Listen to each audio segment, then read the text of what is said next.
evening, ladies and gentlemen. And thank you, Aditi, for that lovely intro.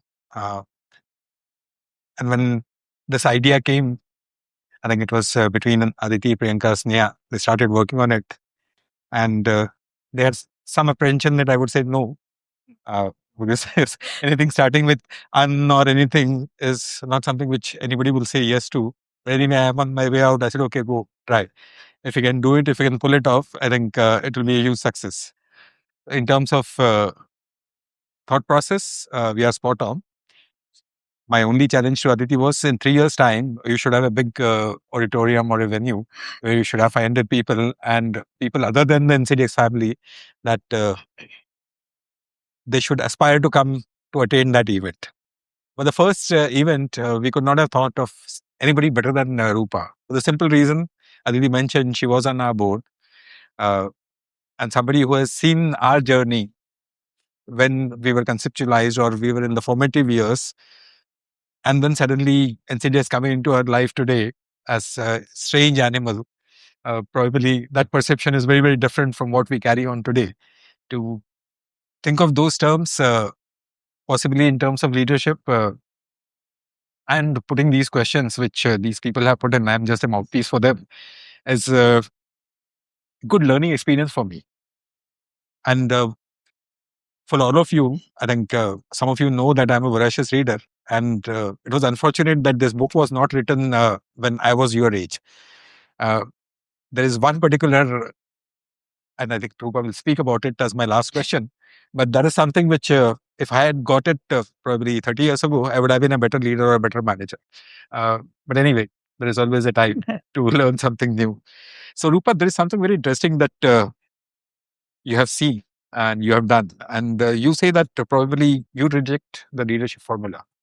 I think people who have learned management and they come with all those theories, the the 8-man theory, people are born, the traits theory, the theory that probably transactional management or transactional leadership, situational leadership, all those kind of things, theories which we learn in our books as a part of our B schools. But you come out with something very, very different, and that is possibly challenging some of these theories which are long-standing.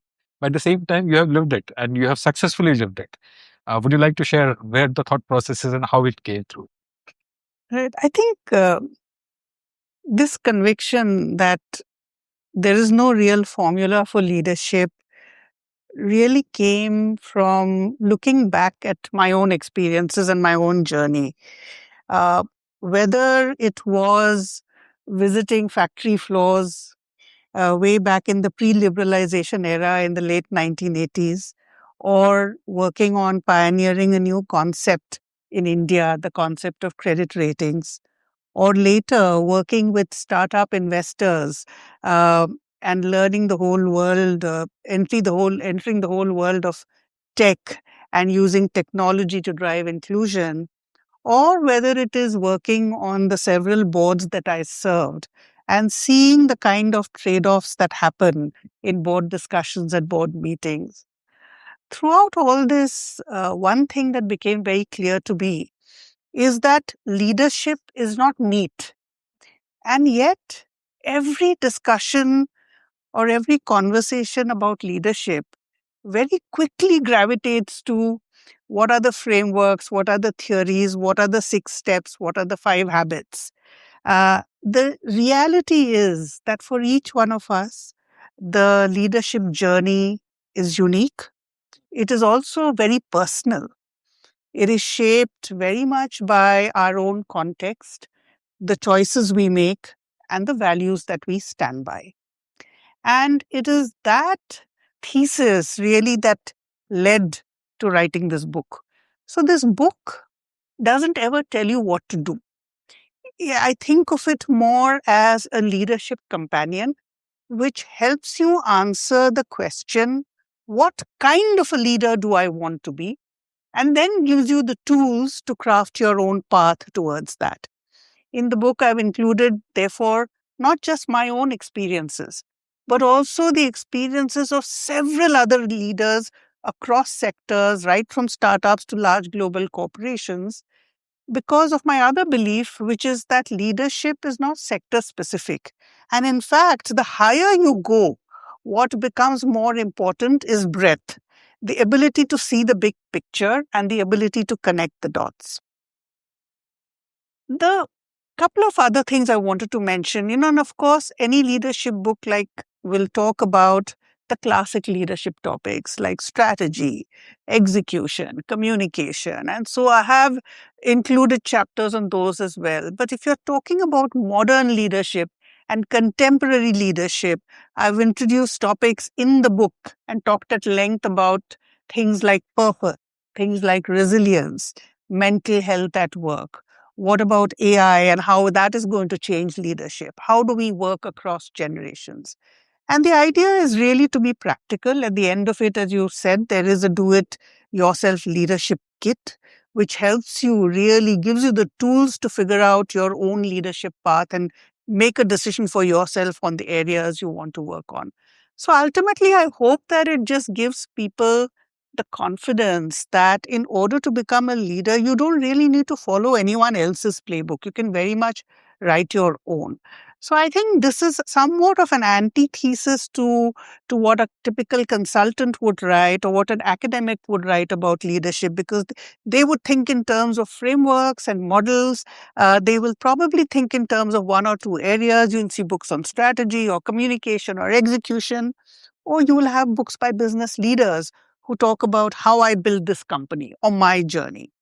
This book is trying to be a little different, to say, let's take a step back and let us look at the entire range of leadership issues that leaders will have to deal with, often all of them coming at you at once. So that really has been, the thought process and the conviction behind this approach that, you need to carve your own leadership path. Very interesting. There are a couple of things which you mentioned. One is unique, one is personal. And other connect with these two is the purpose and resilience. And these two really resonate with the people sitting here because we have been struggling, as Aditi mentioned in the initial time. We have been struggling for some time. And resilience was something which was the only thing we could bank on. To adjust your mic. For the simple reason that, when the external environment turns hostile, it's your internal strength, it's your resilience. And second, the resilience for what? So you have mentioned purpose. Now, what is the purpose at a larger scale? And how do you relate that? Because you mentioned it is individual, it is very, very personal. So how do you relate that larger purpose with your individual's person? The correlation between the individual purpose and the larger organizational purpose. And second, when you talk about resilience, you know, just yesterday, one of my predecessors, he sent me a mail about my strength. And he says it is very easy to just say, I'm quitting and go off. But then, something makes you say, no, I'm not quitting. I'll sit there. I'll do that. And that everybody does, right from a sports person to a leader. How do you, possibly correlate the purpose, the resilience, and an individual, which you have done in the book, but with your personal experience? Sure. And I think, if you look at what has happened with CDX journey in the last 4 or 5 years, I think it's a true embodiment of both purpose and resilience, but we can get into that in a bit. Let me start by talking about perhaps purpose first, and then we can talk a little bit about resilience, because I think of them as two different buckets. So purpose is a word that we hear bandied about quite a bit these days. And yet the word is very abstract. And because the word is so abstract, it's very easy to dismiss purpose as, hey, this is some corporate fluff, or this is something that you just put on a website, right?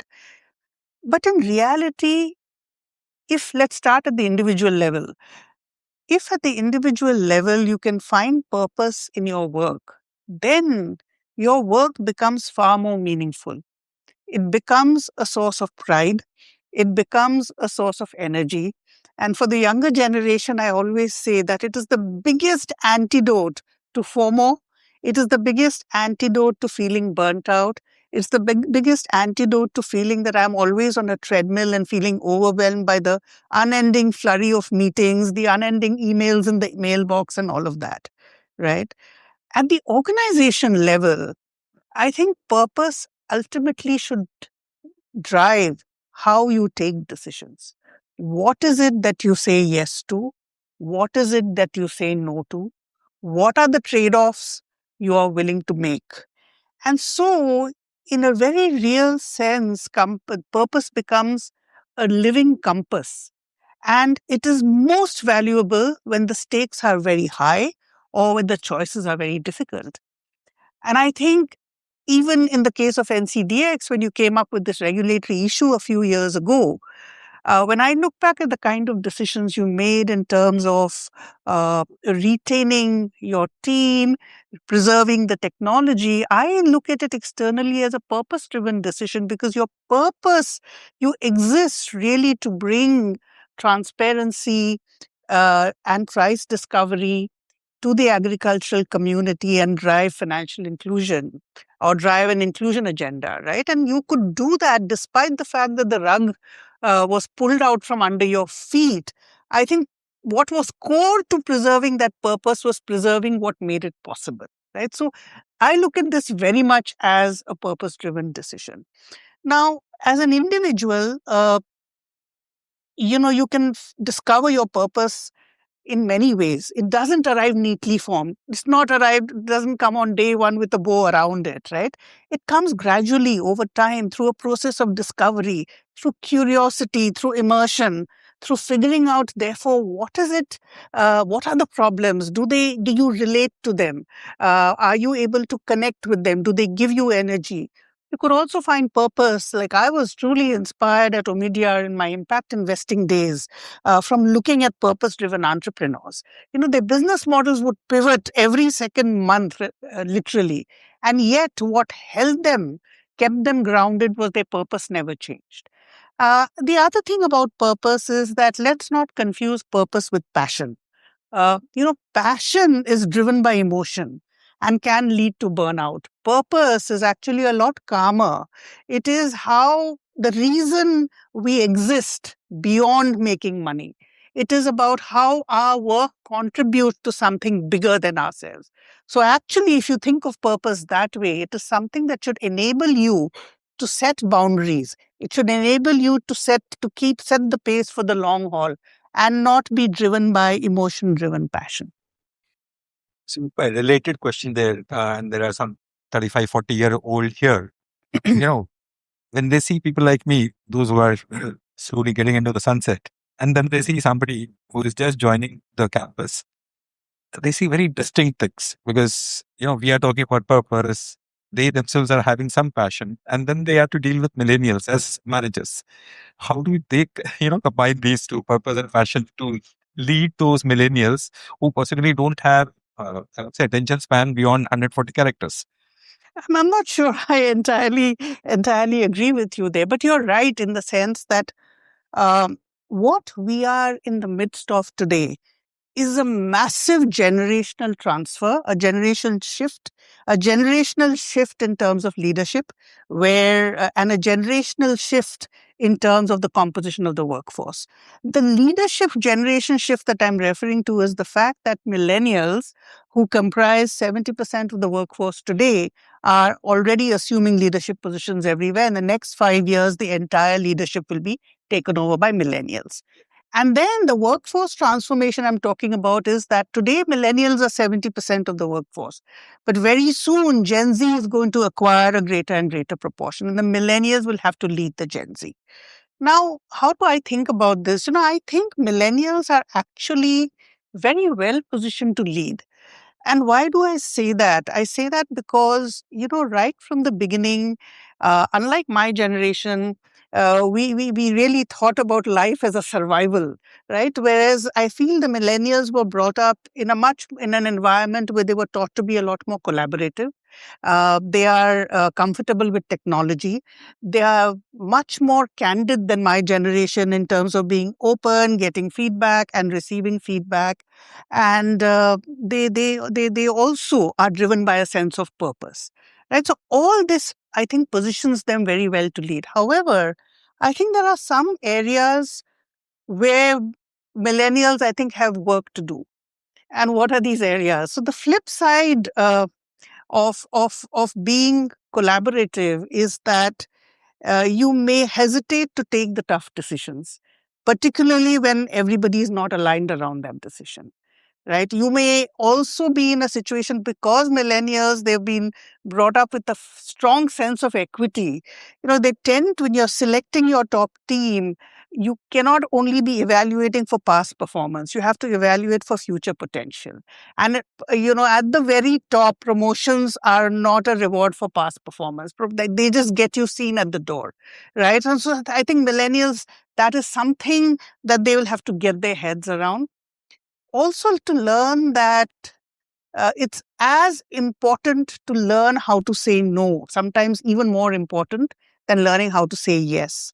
And then there's another thing which I feel you hear a lot of young people saying today, oh, I have a life at work and I have a life outside work. And that is great. But I think, and all my friends are outside work, and that is great, right?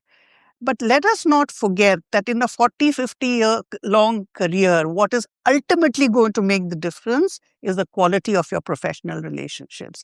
And those relationships are, that will stay with you for a lifetime. And the relationships are not relationships which you build a connection on LinkedIn or someone you exchange cards with at a seminar. It is years and years and years.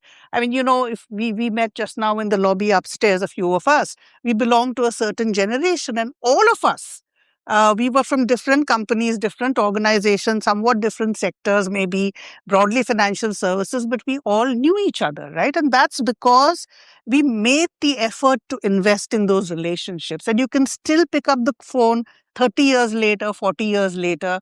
And I think that's something to be learned. Now, coming to Gen Z, I think, I hear my people of my generation saying, oh, Gen Z is not able to commit. They have no staying power. They want to have every success and they want everything to happen too quickly for them. And they almost say it with a little bit of disparagement. Uh, Whereas I feel differently. I feel that Gen Z has adapted to the realities of today's working environment far faster than organizations have adapted. And why do I say that? Gen Z has realized that the old loyalty contract doesn't hold anymore. The loyalty contract was broken by organizations, not by Gen Z. They are seeing around them massive layoffs happening. They are seeing companies which have been around for ages disappearing overnight. They are seeing business models change drastically and become irrelevant, right? That, I give you job security for life and uh, you give me loyalty. Really host. So I think that's one thing to recognize. The other thing to recognize is the fact that ambition for them today is a combination of money. It's a combination of the learning environment, how much they can learn, and a combination of the culture. And they, unlike my generation, we made trade-offs. We may have made a trade-off on pay for culture. We may have made a trade-off on pay for stability, for example. They are not willing to make those trade-offs. They want all three. And finally, for them, unlike for us, careers was climbing the corporate ladder. For them, climbing a corporate ladder is no longer an aspiration. Because if you don't know whether the organization is going to be around 40 years hence, what ladder are you seeking to climb? What is most important for them is making sure that, hey, over the next 30, 40 years, I have to remain relevant in an environment where skills are getting redundant very rapidly. And that's why what we see as people being flitting from one thing to another, they actually see as acquiring a range of skills because they don't know what's going to kick in and be valuable for them a few years down the line. So I think the way the millennials and the Gen Z are going to redefine leadership and going to redefine the expectations from a working environment and redefine what the workforce is all about. Uh, is a change we're going to see play out very rapidly in the next 10 years. That's pretty interesting. That is one of the things you talked about was the mindset. And when we are talking about mindset, and at least in millennials or pre-millennials or people of my generation, there was one word which was taught to us: you need to bounce back. Yes. Whether there is adversity, or if you're not promoted in a year, fine, you work hard and you bounce back. Correct. But then you came out with something very interesting. It's not bounced back, it is bouncing forward.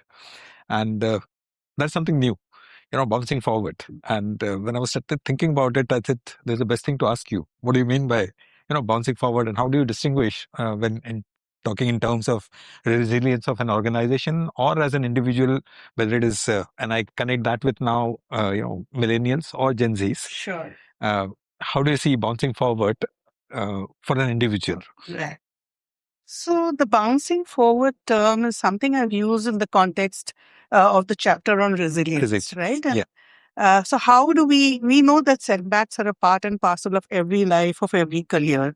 So how do you think of really not just bouncing back from a setback, but actually bouncing forward?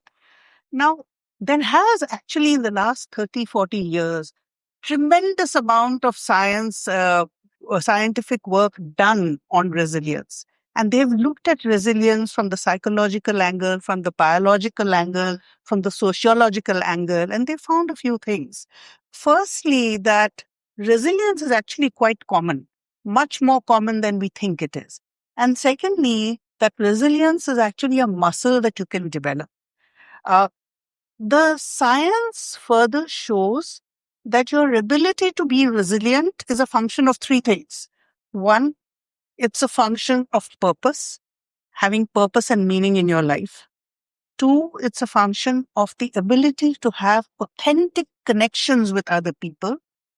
And the third is the feeling of agency. The fact you may not be able to control everything, but there are some things that you can control. So purpose, connection, and agency are the three pillars of resilience. And Dr. Raste, I think there is, sorry, is this my mic which is creating the problem?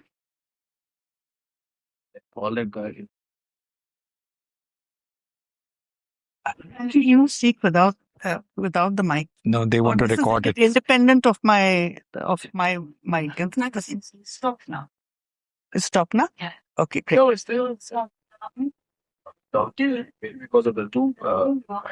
It were next to each other because of that? No, it's only there, I think. Now it's stopped? Yeah. Okay. No, it's come back again.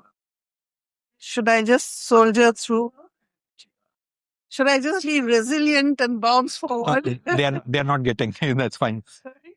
The people who are recording, they are not getting the hum. Okay, great. Yeah. So I always, like to tell, and then some people in the room would have heard of this story, but it is a very powerful story of individual and organizational resilience. And this is the story of Anu Aga and Thermax. Way back in 1996, the Anu Aga suddenly found herself in a very difficult life situation when her husband Rohinton Aga died, who was the charismatic leader of Thermax, died very suddenly. And within a couple of years of that happening, her son, who was the heir apparent, also died very suddenly in a car accident. Now, imagine this situation. This grief-laden person took over the helm of Thermax as chairperson with very little experience of business and leadership. And she came into a company which was facing tremendous difficulty at that point in time. And from there, she led it to a story of a complete turnaround. And that is a story which I think shows all the principles of resilience in action. And I'll quickly explain how. As soon as she came to the helm of Thermax, one of the things she did was she acknowledged the reality and was very open about the situation. She was open about the fact that the company was financially stressed, the fact that employee morale was low, the fact that the company had lost its sense of direction. She was very open about the fact that she herself was inexperienced as a leader. And the fact that she upfront acknowledged all of this, I think showed her vulnerability, made her win the trust of the employees. After that, she did something which I think no other leader I've seen doing in corporate India. She asked every one of her board members to resign, and she completely reconstituted the board, which was quite a revolutionary thing to do. So she had the courage to make a tough decision, not because there was anything wrong with the board, but because she wanted to enforce the highest principles of separating governance of the company from management of the company. So executive directors had to step down from the board for the most part, right? So that was third thing she did was change the management team. She got in a new CEO, Prakash Kulkarni, who was very, very seasoned in the business. Then she rebuilt the culture. She reminded people of what is the purpose of our company. It is really to provide sustainable power solutions and to improve lives. The moment that purpose became clear, the actions that followed from it became clear. The company divested all its non-core businesses. And as a result of that, not only did it become more focused, it also brought in a lot of financial stability. And then she built a culture of empathy. You would have all read that, Thermax was amongst the first companies which had these meditation rooms for employees, and which was ahead of its time in those days to think of concepts like that. Right. And then she built that culture of empathy. And finally, by the year 2004, all these efforts had borne fruit and the company had turned around. And not only had it turned around, it had become a very high performing company, both operationally and financially, and of course, reputationally. Right. So a classic case of bouncing forward. And she said, my work here is done. And then she gracefully stepped down and handed over the baton to her daughter, Meher Padamji, who leads today. Now, look at this case study, right? Every one of the three principles that I talked about, which the science has shown, which is purpose, which is authentic connection with others, and the feeling of agency. Most people would have said, oh, I don't know anything about business. But she tried to control, she controlled what was in her control. She took the tough decisions to ask her board to step down, right?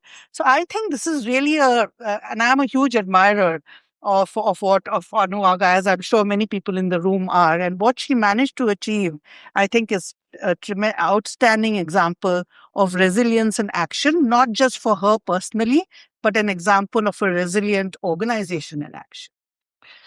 That is very interesting. From our perspective also, because in NCDEX group, we are at a stage in life where all the group companies, they are looking at two or three different things. One is definitely growth. Secondly, I think all of us have realized that we do have resilience in ourselves, but what we need is bouncing forward. Uh, so NEML there, they have a couple of subsidiaries, they are profitable now and they want to grow. They want to expand their footprint and they don't want to depend on government. Same with NCDEX, we raised money and we want to get into equities. And same with NERL, which is looking at a third pillar. They already have two pillars, exchange and non-exchange, and probably looking at third pillar. So all of us are looking at, expanding into different spheres, growing, at the same time retaining our own identity, our own resilience, our own people, and our own culture. What would be your advice based on what you have seen of organizations which you have mentored, either in Umdia or as an external board member? What could be, in some way, we are not exactly startups, but we are equivalent of startups in thought process. So what would be your advice to us? No, I'm no one to advise, but I feel that when I look at NCDX, I think you are embarking on a very exciting dual strategic agenda. And what do I mean by that? One part of the strategic agenda is innovating and rebuilding the core business. That's a journey which has begun remarkably. The kind of new product introductions you've done, coming back into commodities one by one, which were earlier, banned a few years ago. So that is leg one of the strategy or pillar one of the strategy. And pillar two of the strategy is getting into this really new, exciting area of equity and equity derivatives. Now, if there are a few things that I picked up in the course of my journey in terms of strategic clarity. And the first one was actually something which was told to me by Ramcharan, the management guru who coached me for some time. And he said the first thing about strategy, and particularly a strategy which involves a long-term change agenda, such as the one that NCDEX and its subsidiaries are setting upon, is that you have to articulate the strategy extremely clearly. And he highlighted, he used to use three words. He said the core of a good strategy is clarity, simplicity, and communicability. You have to be able to put it down in one page and not more than one page. It cannot be one page and one line. That one page has to contain the why. I think you guys have a really great why, particularly, you managed to convince the regulator, you've gotten an excellent set of new investors with your why, which is about financial inclusion, which is expanding the market for equities and equity derivatives into a new underserved segment, aiding new capital formation within India. So the why of it is very clear. The why and then the what, and also lay down very clearly what we will not. Right? Now, why is it important to do this? It is very important to do this because unless we do that, everybody will interpret their strategy in their own way, and they will decide that this is more important and this is less important. And as a leader, I at least found myself, despite clarifying the strategy, for years together, I had to do two things. I had to keep saying no, because there's a tendency of people to say, you want to do this also and that also as well. And the second thing I had to do was a lot of repetition. You have to keep reinforcing and repeating for alignment, for understanding, for absorption. Right. So I think for me, this was lesson number one, which I think I have to thank Ramcharan for. Lesson number two was that to achieve strategic alignment is not just about talking about strategy with the team and reinforcing it over time. You have to make structural changes. And let me give you an example, because if you don't make structural changes, the chances of reversal of the strategy are high. And let me give you an example of what I mean. All of us have heard of the story of DBS Bank Singapore and what Piyush Gupta did with that bank. It was seen as a bureaucratic, unresponsive institution when he took over, and he transformed that bank into a digital bank, so much so that 10, 12 years later, it consistently got awards across the world for being the world's best bank, right? And in order to do that, I think structural changes was a core element of his driving strategic clarity. So, for example, one thing he did upfront was that he merged the customer service and the innovation teams. He merged them together, also plugged in other areas like compliance, audit, call centers, etc., which talk to the customer, plugged in all of them and made them work together. So he changed the structure. There was no separate innovation team. The second thing he did was he created teams which had to run hackathons. So he had people in the team who were young people and who were much older people, part of the same team. And each team he paired with a startup. And the mandate was to come up with an app and to deliver an app within 5 days. The first day was digital training, and the next 4 days was building the app. What this achieved was it really gave confidence to the people that, hey, this is something that actually can be done. And the third thing he did was he spent enormous amount of time in talking, repetition, getting his leadership team and others aligned around the strategy so that everyone spoke the same language. Now, this is much harder than you might think. Just a few days ago, I was reading a very interesting study done by MIT. They had surveyed about, I think, 125, 130 companies, 4,000 managers across this really wide sample. And they found that only 28% of those managers were able to identify what the top three priorities of their company. And so that just shows you cannot assume. You've got to keep driving the strategic clarity through structural changes. And then a couple of other things. I think it's very important to realize we're not running a sprint here. We're running a marathon. You've got to, you've got to have the reviews. You've got to have the check-in, build in that rhythm. Otherwise, there's a lot of excitement initially. You go flat out. There's nothing left in the tank and there's fatigue and burnout, right? So pacing yourself with the regular check-ins is important. And the final lesson, at least that I learned, is really the one about conviction of the leader. Because, while you're doing all this, mistakes will happen, things will go wrong, people will criticize you. And so it is very important for a leader to keep testing the assumptions regularly, but not to oscillate. And of course, if the assumptions have changed materially, you do need to change the strategy. But otherwise, with every small setback and every small criticism, you can't go back into a huddle and keep second guessing yourself all the time. So you need to have that conviction. So I don't know how many of these, I think these lessons are pretty universal. So like I said, I don't presume to give advice to anybody, but I think these are some of the classic, strategic clarity principles that at least worked well for me, and which I've at least heard others also saying that they've served them well. So, and sometimes, I feel that we are lucky that we are in a highly regulated sector where, things don't change as fast as they change outside. Dr.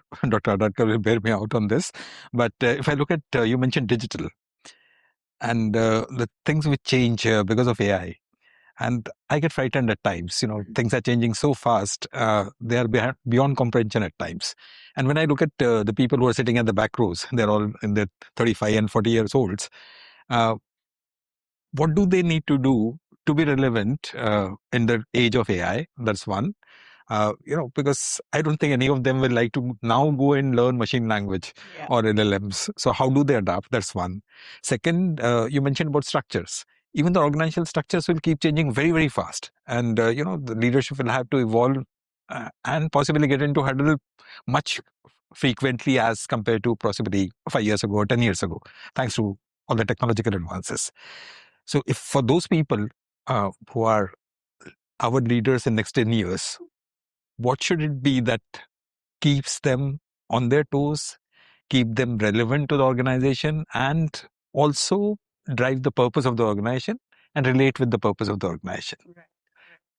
So that's a really interesting question. And there's no doubt that AI has already begun to transform every single industry, whether it's financial services, whether it's healthcare, whether it's design, whether it's journalism, you name it, there is going to be no industry which is going to be left untransformed by AI, right?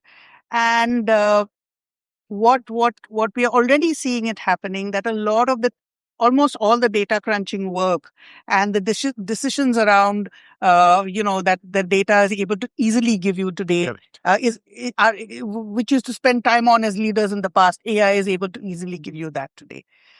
So there is, and with agentic AI, a lot more, it's not just the data crunching and analysis, but also decision making will be done by AI, right? So what is going to be a natural corollary of this is that decision making will naturally become more decentralized, and you will not need so many layers of management in an organization as you have today, which you did.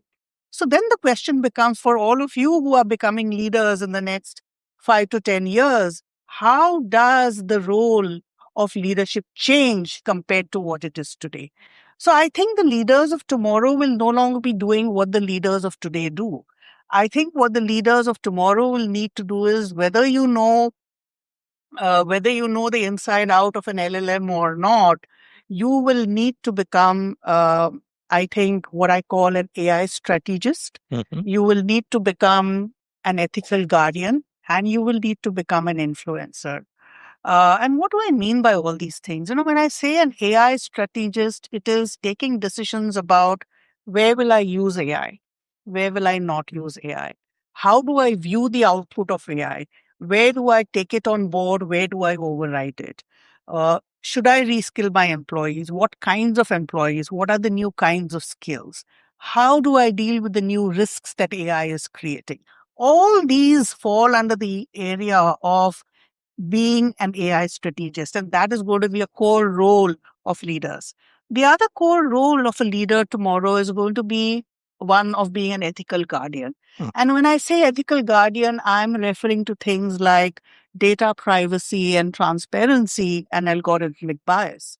How do we make sure that data, we were just discussing that in the context of board meetings just now.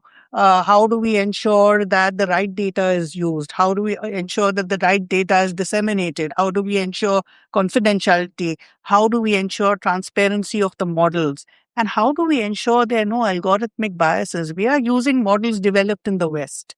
They're not even, customized for the Indian population, Indian context. That's only one part of it. I don't know how many of you remember some time ago, Amazon actually a few years ago announced that they were discontinuing using one of the an AI model in one of their recruitment processes because the model was trained only using male CVs. So a lot of women were getting filtered out. Zillow, similarly, this company which just buys, renovates, and sells properties in the US, suddenly had to shut down an entire division and take a $300 million inventory loss because the algorithm was flawed. So, when I talk about being an ethical guardian, I mean, you need to look into things like this. And when I talk about being an influencer, which is the other important thing, I think there was a time when we could all afford to say as leaders that I'm running a business. I don't care what happens in the society at large. I think those days are gone.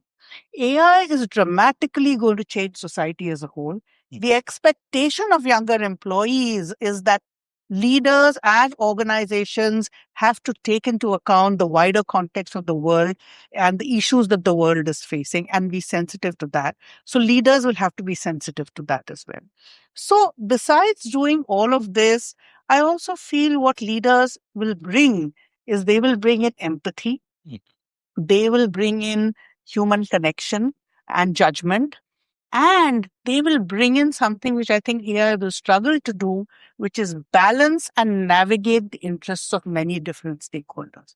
As a leader, you're managing the regulators, you're managing your board, society at large, customers, lenders, uh, and your employees, right? And striking the right balance between all of them is not something that at least today an algorithm can throw up. Hemant may have views on whether that could happen 5 years down the line, but I think it's not going to come easy. So those are the human qualities which in leadership, the empathy, the judgment, the ability to navigate multiple stakeholders, which are going to be the most valuable.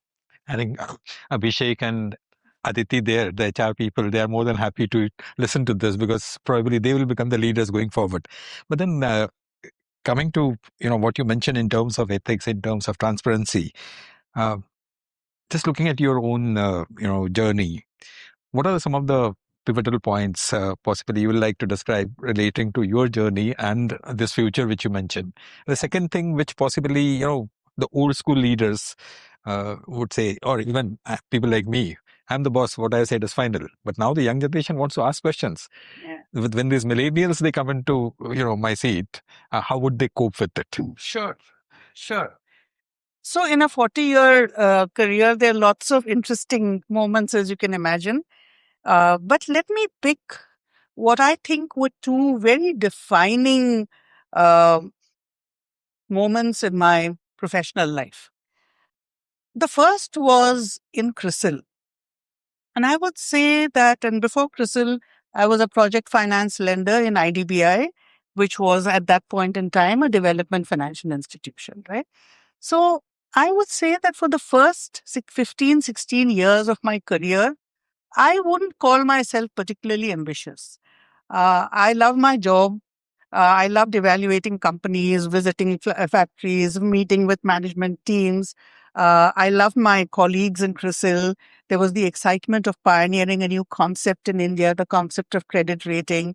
And I never thought too much about, where am I headed or what do I want to be and all of that. So I would say ambition was quite low. And, at one point I was sent on a secondment to Europe, to Paris. And once I finished that secondment and came back to India, to CRISIL, I found that the position of the chief rating officer which was the head of the ratings business, the largest business in the company, which was reporting, it was the number 2 job in the company next to the CEO. I found that that position had fallen vacant. And I also learned that there was no plan to put anyone in that role. Instead, all the sector heads, of whom I was one, we would all report directly into the CEO. When I heard that, I would say that was the first time I felt some faint stirrings of ambition within me. And we were all, all of us, about 20, 30 of us were going on an offsite to Goa, and the CEO was there as well. And just on the evening before we took off to Goa, I remember sitting down and making a 3-slide PowerPoint presentation, which was horribly crude and amateurish by today's standards, and which I cringe at if I look at it today. And those 3 slides were titled, Why This Company Needs a CRO and Why I Could Be That Person. And when I went to Goa, I told the CEO, I need 20 minutes of your time. He was very gracious. Ravi Mohan, he gave me 20 minutes. I talked to him about walked him through those 3 slides. In those 20 minutes, he didn't speak a single word, didn't say a single word. At the end of it, he just smiled and he said, okay, leave it with me. And the meeting ended. For the next few months, I didn't hear anything about it. And, I said, oh, well, okay, I've tried. And maybe they don't want to give me the role, or maybe they think I was silly to do this. But anyway, I forgot about it. And about 4 months later, he came up to my desk and said, can I see you in my office?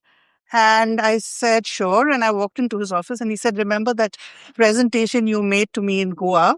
Well, we've had a discussion at the board and we are very happy to offer you the role of the chief rating officer. Oh, and in the end, it was all so simple. All I had to do was ask. And that really changed the trajectory of my career because it set me up to be the CEO. So that was number one.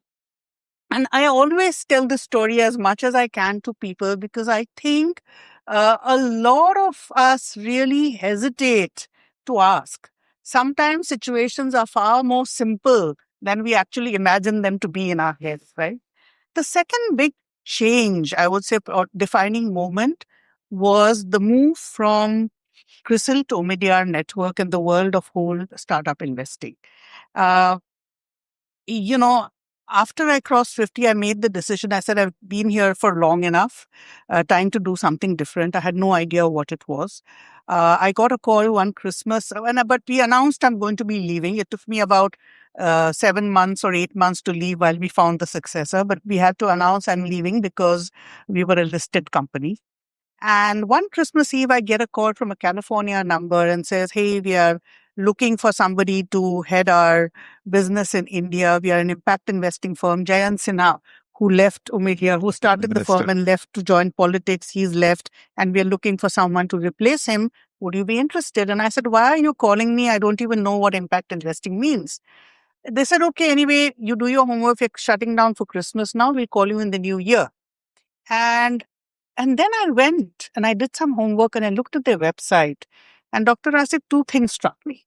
Number one, I saw that everyone in the firm was really accomplished. Mhm. And I said to myself, if all these people could be doing anything they wanted to, the fact that they've chosen to be here means there's something special.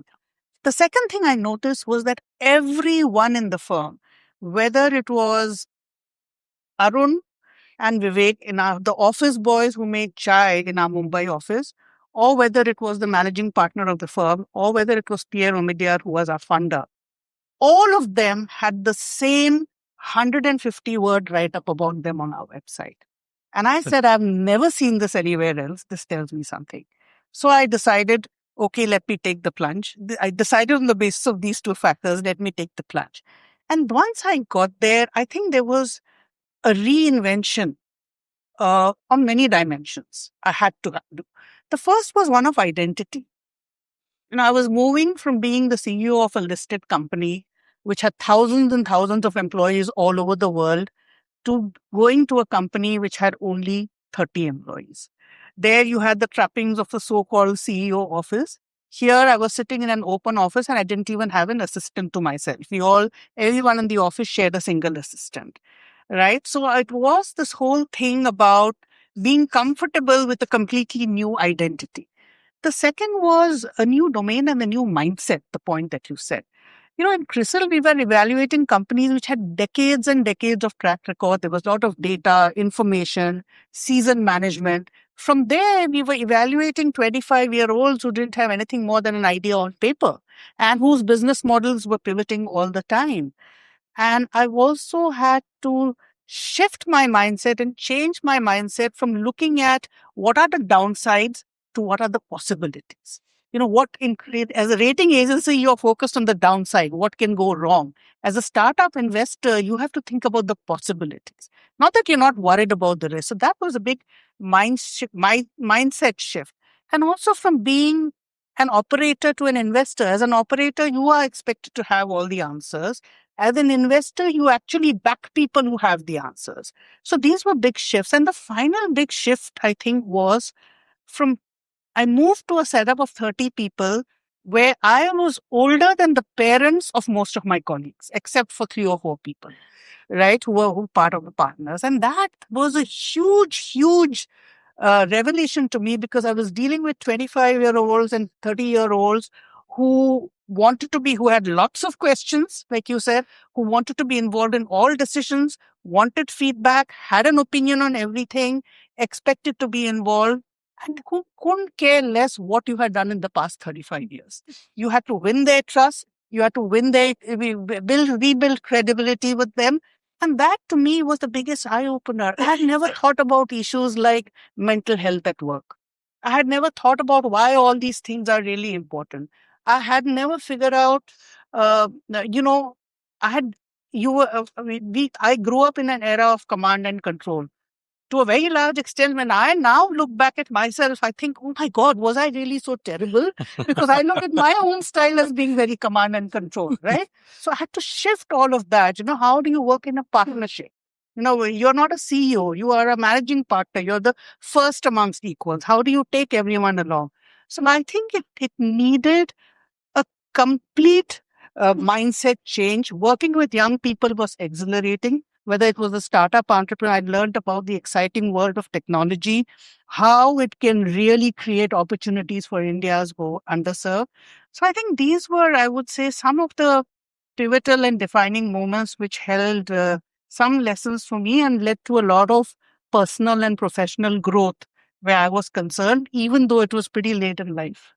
Thank you so much because I empathize with this. Aditi has been trying to teach me for last 5 years that I would gel with those people and be in that old command school, and they come and question which I don't like, but I survived anyway. It was way back. The first time I went to UK, I remember I went to a store called B&Q, and I didn't understand what is the name of this store B&Q. So a friend of mine was there and I asked him, "What is this?" It's a DIY store. What is DIY? you know, Going from India where you have servants for everything, DIY was not something which was known to me. Yes. And then we went to the store and he bought something, and then he came home and I said, "What is this?" He says, "Look at it."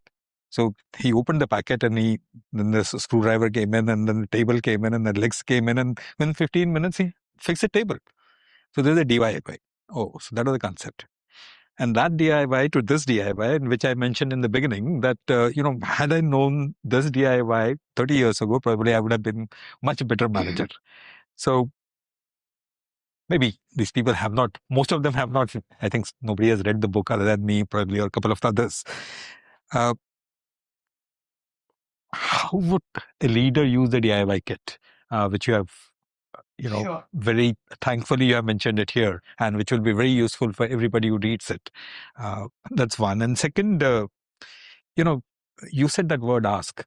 And traditionally, we as Indians, culturally, we are taught not to ask questions to our elders or whom we perceive as seniors and all that. How do we tell people asking is not wrong? You need to go and ask. And, when I came to NCDEX, I knew nothing about derivatives. Correct. And, I was not ashamed of asking. I was not ashamed of most, but I had to ask. Otherwise, I would not have survived. But I find a lot of hitch in this young generation to ask. They assume things. How do you, possibly answer that? how do you encourage people to ask? That's something which possibly. Sure. So let me touch upon both. Starting with the DIY kit. This book uh, is organized into 12 chapters. The book never tells you what to do. In these 12 chapters, there are perspectives on all these topics that we've talked about, on purpose, on resilience, on communication, strategic orientation, managing multiple stakeholders, and things like that. So the idea is, as you're reading through all of this, you will form your own perspectives on each of these topics.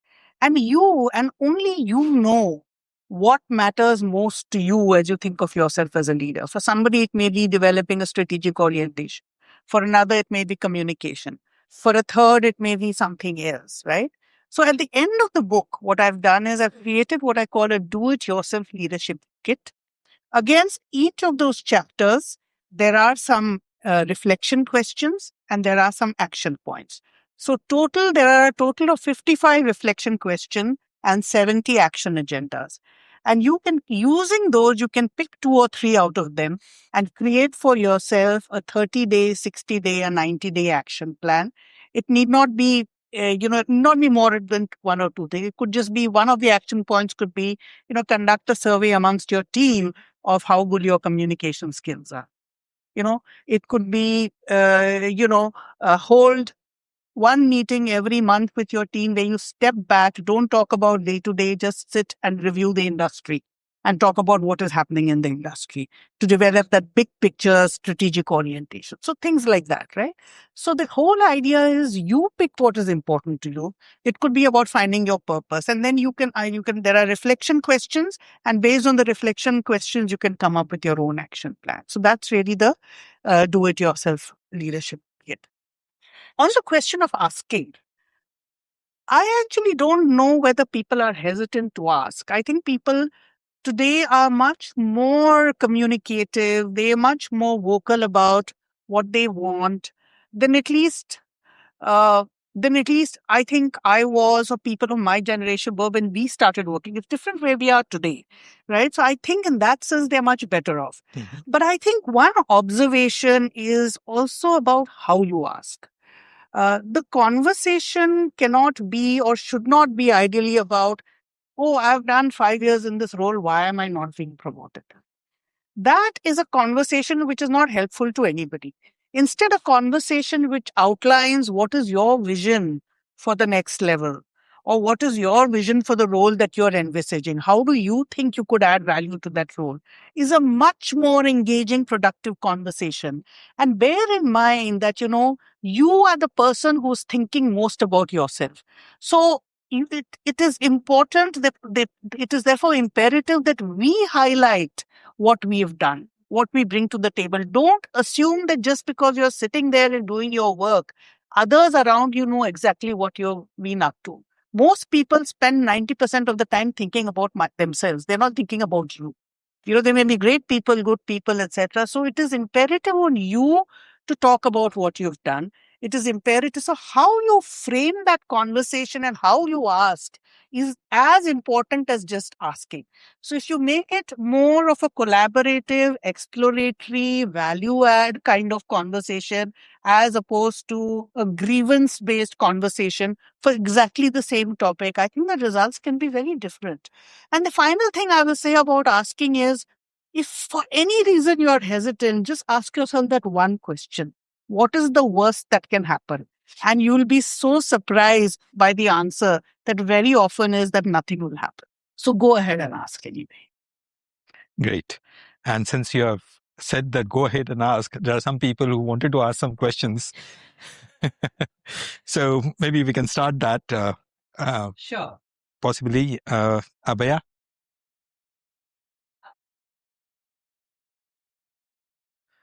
She's among the youngest ones here.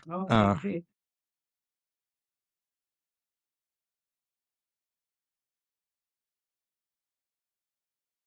Yeah, we can hear you. Don't worry. Good evening, everyone. So I think the part of my question has already been touched upon by discussing the middle management and the millennials and the Gen Z. But that's it. Is it going to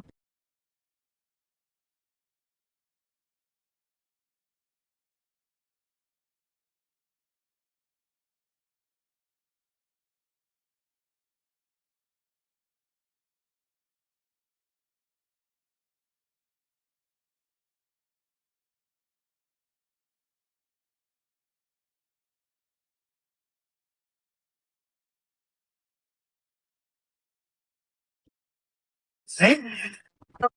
Your domain very well. You probably know your customer very well, and you know how to manage your team very well. So that's all excellent, under control. I think where middle managers struggle the most is in their journey up from middle to senior management is two things. One is shifting your orientation from what I call a worm's eye view to a bird's eye, flipping that lens from a bottom up approach to a top down approach. And why do we call it? See, a worm's eye view is what typically the team below you will take. They will look at everything in the context of my limited world of my customer, me, what I have to deliver tomorrow. And that's not wrong at all. But what a bird's eye view enables you to do, it enables you to see the big picture.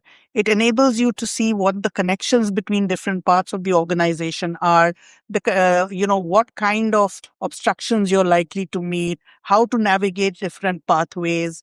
And that is why it is called the bird's eye view, right?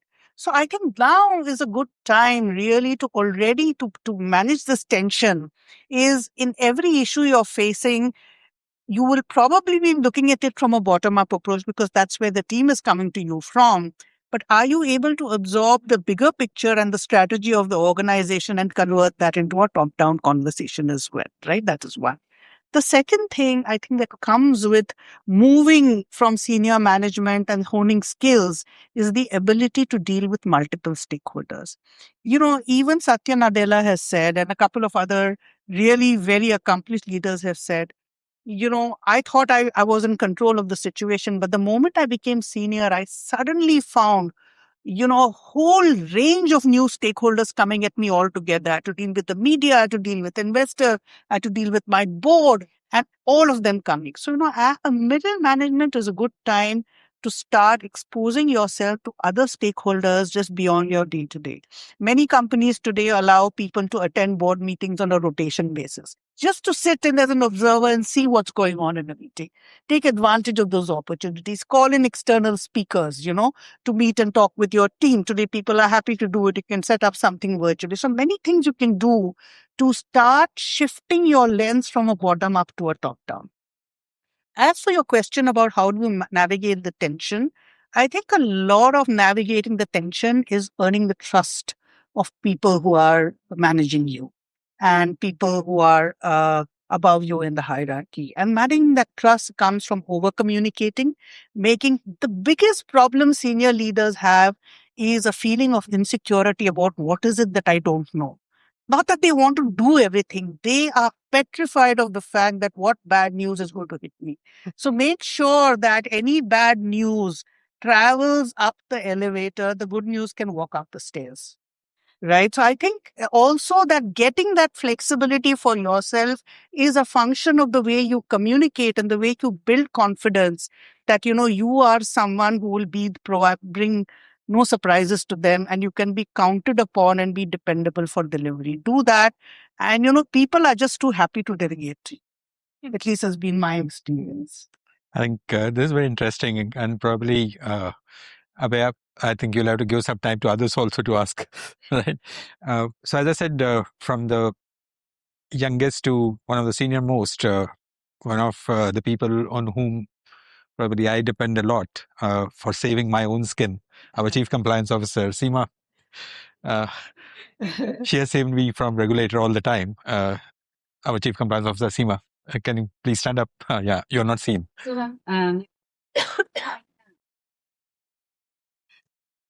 Like a carrot.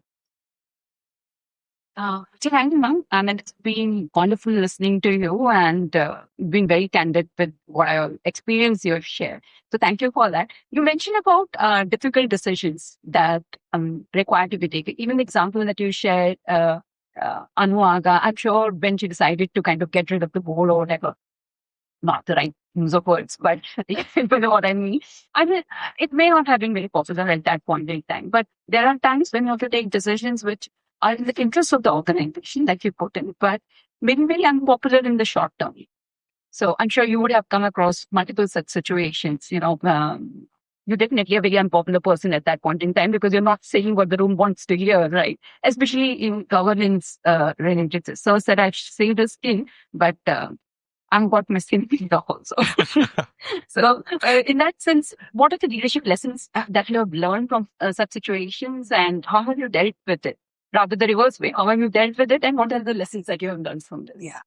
So that's a great question. And so first of all, I think let's accept some things as a given, right? No two people see the world the same way. And therefore, expecting 100% alignment or expecting that everyone will agree with your decision is completely unrealistic. Particularly if you have an accomplished team, then you actually want people to be independent minded and want people to have their own opinions. So it is a given that achieving 100% alignment is not going to be possible. So how then do you really make sure that you get all the facts on the table, you have a healthy debate and hear all points of views, and don't get into an analysis paralysis trap? The easiest thing to do in such a situation is to say, well, okay, let's ask for more data. Or, okay, let's run another model. Or, okay, let's meet again next week to discuss. But that is completely counterproductive. That is not going to get you anywhere. The other thing is that the worst time to decide how you're going to take a decision is when you're in the middle of that decision itself. The best time to decide how you're going to make decisions with a team is when you're not making a decision. So one of the principles that has stood me in good stead is this whole principle of 70% agreement, 100% commitment, which means that, okay, you have a discussion, have a healthy debate, discuss all the issues. But the moment you see about 70% of the people are agreeing to a particular course of action, you decide to move ahead.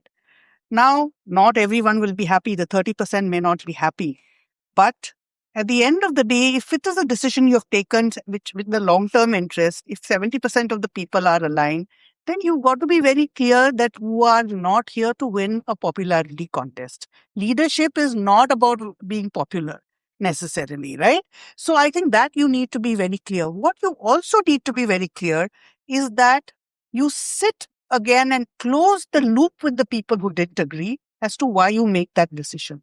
They may not agree with you. They may not even agree with your logic even after you explain to them, but they will respect the fact that you've taken the time to explain the why to them. And at the end of the day, it requires, if everyone is mature, people will understand that, sometimes my view may not prevail. Another time, somebody else's view may not prevail. But I think the way you handle it, therefore, becomes important to how you take tough decisions. But ultimately, you have to make that call and decide to move forward, because we can keep on otherwise going around in circles, and which is a very human and a very natural tendency in our quest for conflict avoidance. Oh, that is very interesting because, that is, there's a method to madness, what to delegate and what not to. I think Kavita there has some question on that because she deals with my madness and I don't delegate. So she might have some questions which possibly you can answer. Yeah. Thanks, ma'am. I think what I've heard, I came in late, I'm sorry for that, but whatever I've heard, I think you spoke of the fact that, at, say, middle management, you are of a certain caliber and you kind of understand certain things, you know how to manage things. But what you also take with you is also superhuman signals. And because you have that, a lot of times, for you to make a decision how much to delegate, how much to keep to yourself, uh, also becomes very challenging, especially when time is a paucity and you're balancing between the time to deliver and you're also balancing, between not leaving your own team or people behind and just projecting yourself. How have you been able to handle that? What have you ever experienced? Yeah, great question. So eternal dilemma, isn't it? So two things I will call out here. The first is, I think, if as a leader you consistently operate on the principle of hiring people who are better than you consciously, right? The delegation decision becomes much easier. And if I look at the example of myself and CRISIL, I was never the best analyst in the company. At Omidyar, I was not the best investor in the company, in the firm, right? The idea is, why would you even want to be in the best in that when you have so many other experts doing all of that for you? So I think number one is, if you hire people who are better than you, it is easier to delegate. The second thing is, one of the biggest leadership conundrums is where to strike the balance between being a micromanager and being too hands off. I mean, I have been criticized for being both actually. There are people who have criticized me for being a micromanager. There are people who have criticized me for being so distant that do you even care? Right? And both of them have been right. Right? So finding this, we know the problems with micromanagement. Your team just burns out. I've met so many people who very proudly say, my team can run without me. I've delegated everything. What they don't realize is what feels like delegation on the top actually feels like abandonment on the ground, because people feel, is anyone even looking out for me? Does anyone have my back? Does anyone really care? So you have to strike the golden mean somewhere. And how do you do that? I think you do that in a few ways, right? One is, if you're stepping back and delegating, make it very clear what the expectations are and by when. Equally importantly, and I should have said this as number one, make it very clear who will take what decision.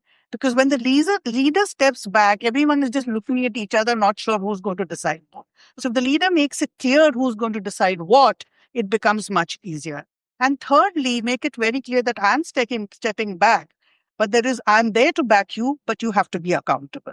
So I think that these, if you can follow, to be candid, this in my own leadership journey, striking this balance is something with which I have personally struggled the most. So it's not an easy balance to strike. Some people do it much better than others. I'm unfortunately tend to swing to both extremes depending on the circumstance, depending on the team I'm working with, and depending on the kind of business it is. It does depend on the team or the person you are delegating it. Some people do not, want to be micromanaged. Some people want to be, Yeah, well, I think you have got to work at it as a leader, right? You've got to work on a principles based, using some of these principles. And I think, like I said, if you really hire people better than you, it makes it much easier to delegate. I think a related question is from Chirag. He has written that, but better he mentions it. Chirag, pass on the mic, please. Hello. In your experiences, you have managed the board, you have served the board, you have mentored the leaders, and you have served so well. So my question was that you are blocking my screen. So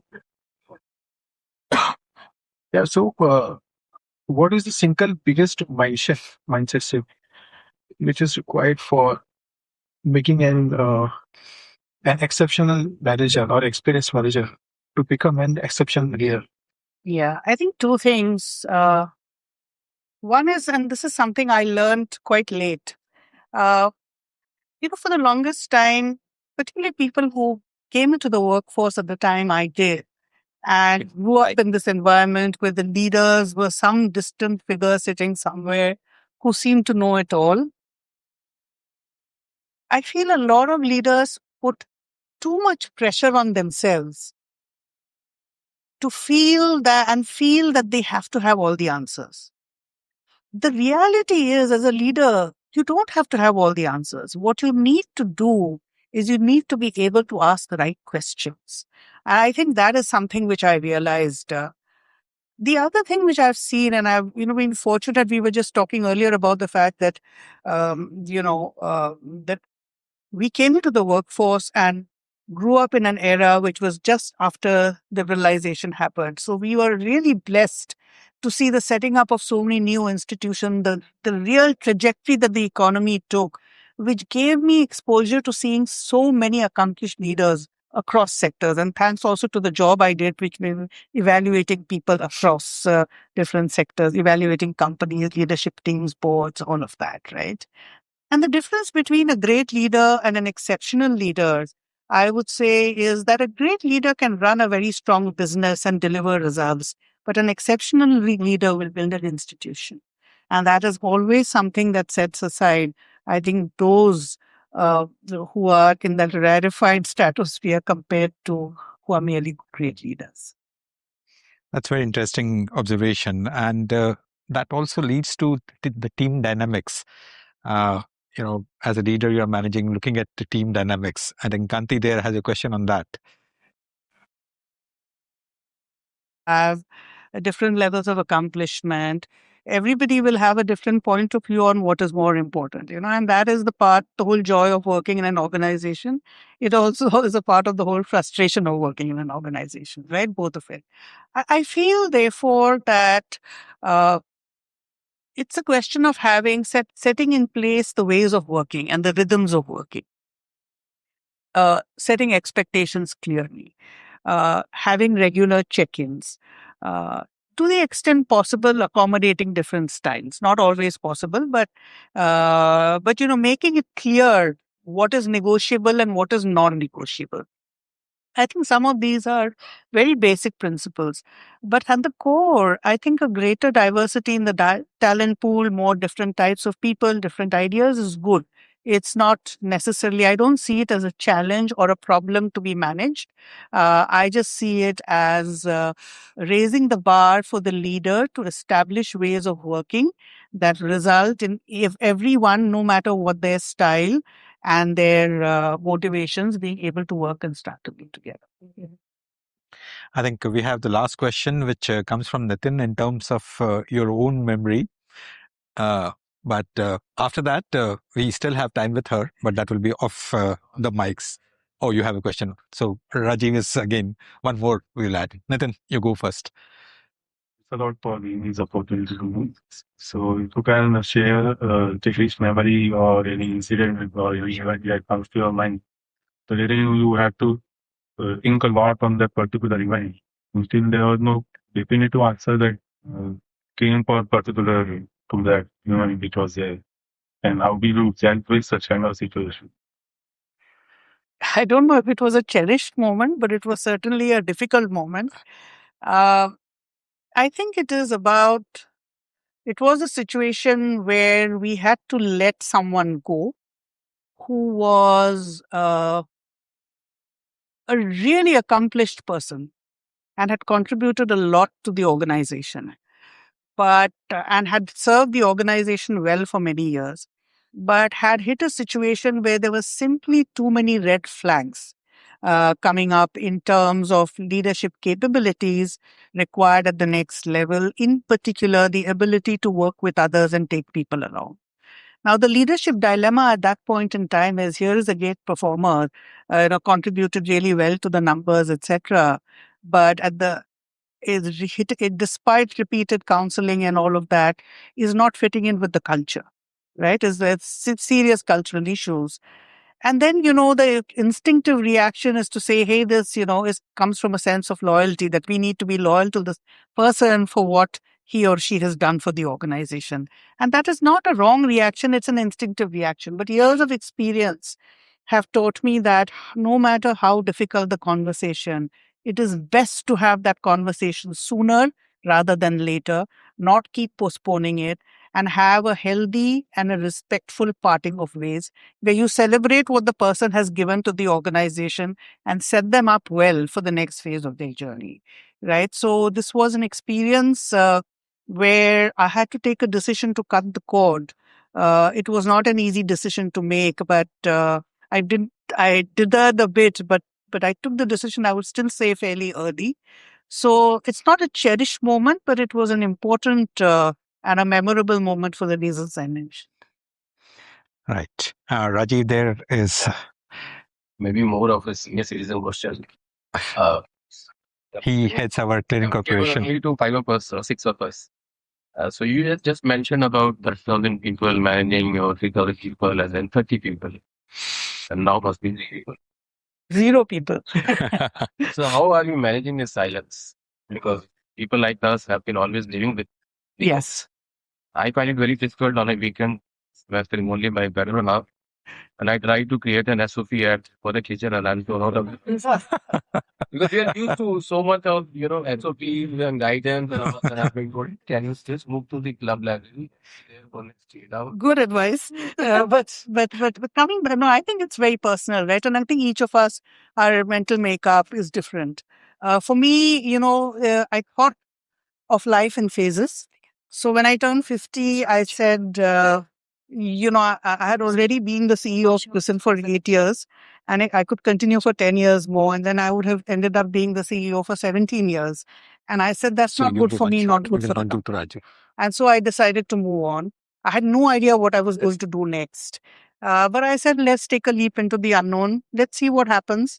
Otherwise, I'll sit and watch soap operas. Those days, there was no Netflix. And then one thing I was clear about is whatever I did in the next phase, it needs to be new experiences. And so the next 10 years were about impact investing. And then I served on all these boards that we just talked about. When I turned 60, I said, okay, end of the story. So I finished up all my boards. I retired.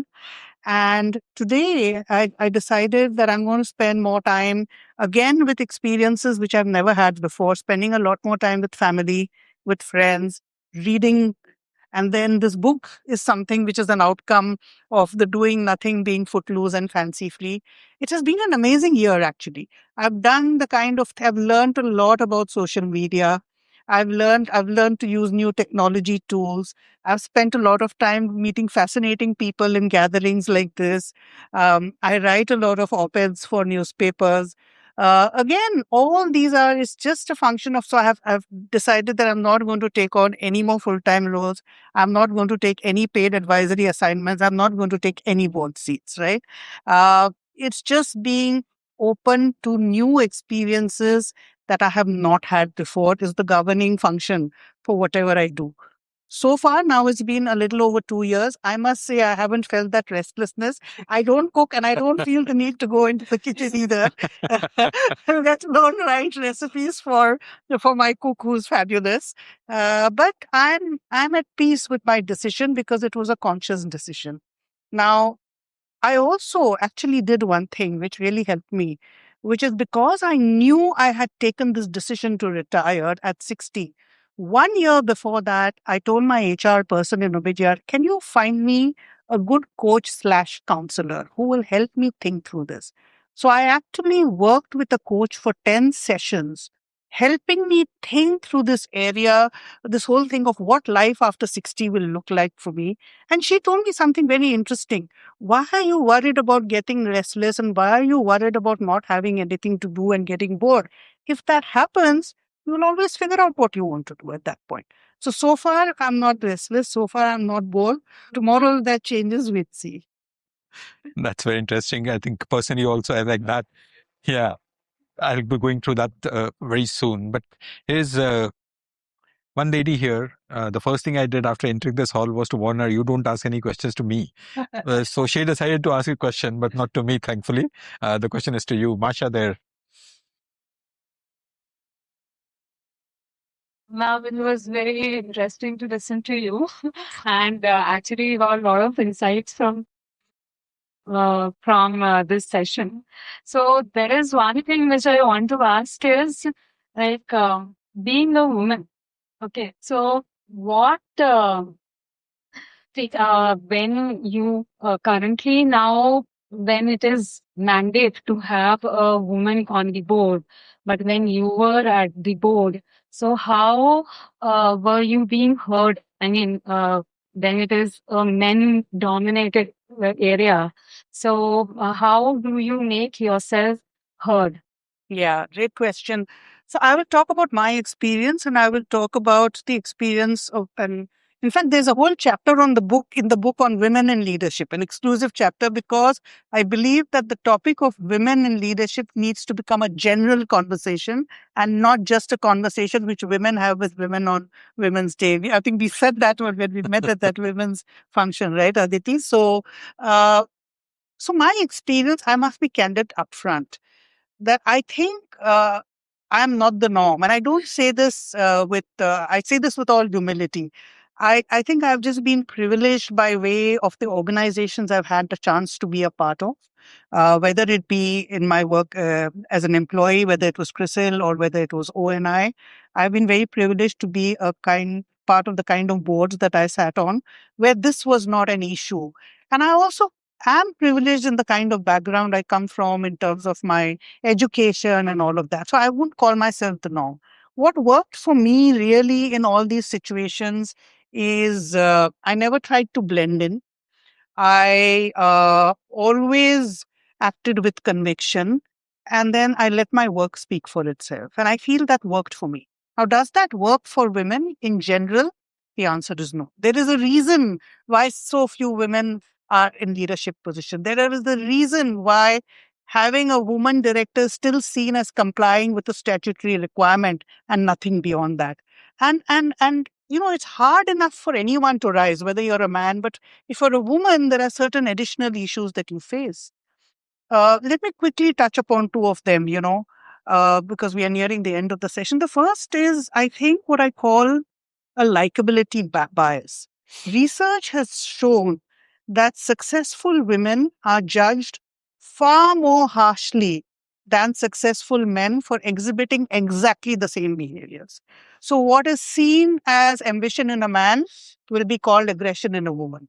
What is seen as demanding deadlines from a man will be seen as setting high standards. It will be seen as a woman being harsh, right? So the same behavior is interpreted differently. And so, this has been shown by research studies as well. There's this famous Harvard case called Harry and Harriet, which I won't go into now. Happy to talk about it offline. But so this is number one. Now, all of us are human and all of us want to be liked.